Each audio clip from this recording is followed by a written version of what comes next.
चीन के एक छोटे से गांव में एक गरीब आदमी रहता था।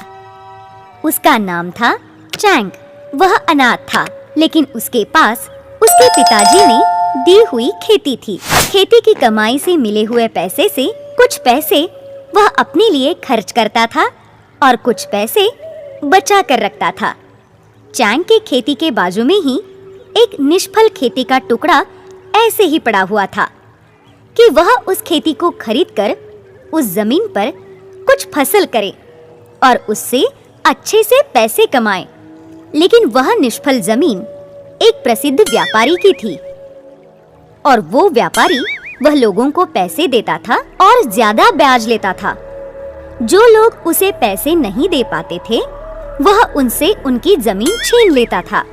एक दिन चैंग उसे मिला और उसने उससे उसकी जमीन खरीदने की बात की।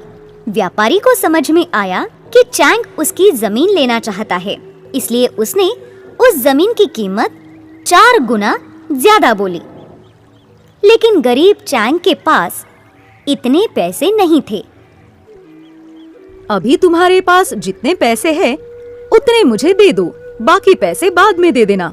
बाकी पैसे के लिए उसने कर्जे के कुछ कागजात बनवाए। आपने मेरे कर्जे के कागजात ले लिए, लेकिन वह जमीन आपने मुझे बेची है, उसके कागजात कहाँ है? मुझे बाकी के पैसे दोगे, तब मैं वह कागजात बनवाकर तुम्हें दे दूंगा। चैंग को बहुत खुशी हुई कि जो जमीन उसे चाहिए थी वह उसे मिल गई। वह अपने घर गया। कुछ दिनों बाद वह व्यापारी चैंग के पास गया। उसे देखना था कि उस निष्फल जमीन पर चैंग ने क्या फसल ली है। व्यापारी ने देखा कि चैंग उस जमीन पर हल से जुताई कर रहा है, लेकिन वह हल कभी-कभी अटक जाती थी। चैंग ने जुताई करना बंद किया और फावड़े से खुदाई करना शुरू किया। चैंग ने बहुत गहरी खुदाई की थी और उसे वो खुदाई करते वक्त 2 सुनहरे मर्तबान दिखे। उस जमाने में चीन के लोग विश्वास करते थे कि ऐसा मर्तबान मिलने से उससे भगवान का आशीर्वाद मिलता है। व्यापारी ये बात जानता था। वह चैंग के साथ झगड़ा करने लगा कि वह सुनहरे मर्तबान उसके हैं। चैंग ने उसकी बात मानी और वे दोनों न्यायाधीश के पास गए। महोदय, इस आदमी ने मुझे फंसाया है। मैंने इसे मेरी जमीन जुताई का काम दिया था। अब ये सुनहरे मर्तबान उसे चाहिए, इसलिए बोल रहा है कि ये जमीन मेरी है। मुझे मिला हुआ भगवान का ये आशीर्वाद वह मुझसे छीन रहा है।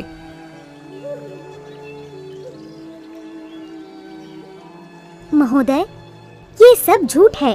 मैंने ये जमीन इनसे खरीद ली है। तुम्हारे पास कुछ सबूत है कि तुमने ये जमीन खरीद ली है? चैंग बहुत चिंतित हुआ और न्यायाधीश महोदय को सब बात बताई।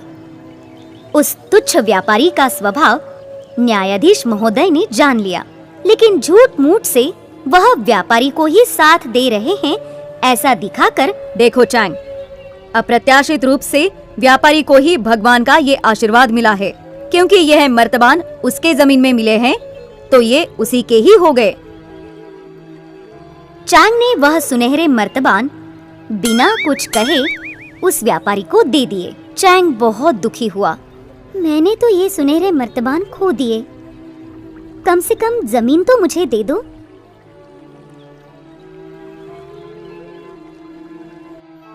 हिम्मत रखो, सब कुछ ठीक हो जाएगा। दूसरे दिन सुबह न्यायाधीश कुछ पहरेदारों के साथ व्यापारी के पास गए और उसे गिरफ्तार किया। पूरे गांव में ये बात फैल गई और सब लोग वहां पर आ गए। फिर न्यायाधीश ने कहा, भाइयों और बहनों, ये व्यापारी विश्वासघाती है। उसने मुझे झूठ कहा कि ये सुनहरे मर्तबान उसे उसके जमीन में मिले हैं, बल्कि ये मर्तबान राजा के खजाने में से है।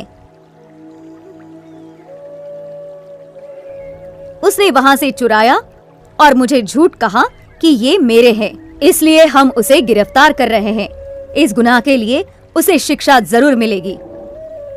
ऐसा कहकर उन्होंने व्यापारी की तरफ देखा। ये बात सुनकर व्यापारी घबरा गया।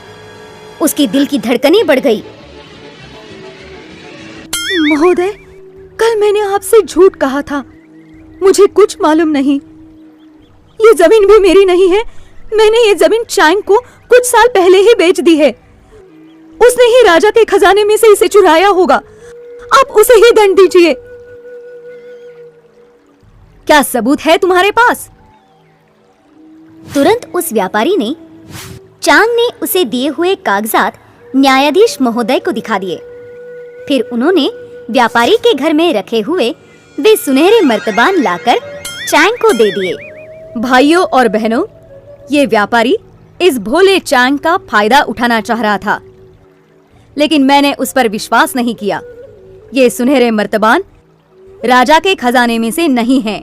उन्होंने सत्य घटना सबके सामने रखी कि वह सुनहरे मर्तबान चैंग को भगवान के आशीर्वाद के रूप में मिले हैं। उन्होंने व्यापारी को अच्छी सबक सिखाई और उसे दंड किया। उन्होंने चैंग को बधाई दी और वहां से चले गए। हमेशा सत्य की ही विजय होती है। Hi kids! Hope you like the video. Subscribe for more videos. Visit us in Facebook and Twitter. Thank you. Bye bye.